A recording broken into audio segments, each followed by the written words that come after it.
ವೀರಣ್ಣ ಚಿರಂತಿಮಠ ಅವರು ಸುಮಾರು 10,000ಕ್ಕೂ ಹೆಚ್ಚಿನ ಅಂತರದಲ್ಲಿ ಗೆಲ್ತಾರೆ. ನಾನು ಸಹ ಕಳೆದ ಎರಡು ದಿವಸದಿಂದ ಬಾಗಲಕೋಟೆ ಅನೇಕ ಗ್ರಾಮಗಳಿಗೆ ಹೋಗಿದ್ದೇನೆ, ಪ್ರಮುಖರನ್ನು ಭೇಟಿ ಮಾಡಿದ್ದೇನೆ. ಒಂದು ಕಡೆ ಎಲ್ಲೂ ವೀರಣ್ಣ ಚಿರಂತಿಮಠ ವಿರುದ್ಧ ಒಂದು ಶಬ್ದ ಕೇಳ್ತಾ ಇಲ್ಲ.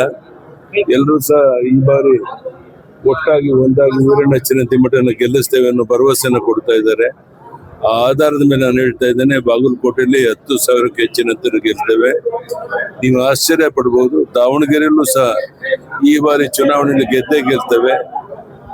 ನಂಬಿಕೆ ದ್ರೋಹ, ವಿಶ್ವಾಸ ದ್ರೋಹಕ್ಕೆ ಮತ್ತೊಂದು ಹೆಸರು ಸಿದ್ದರಾಮಯ್ಯನವರು.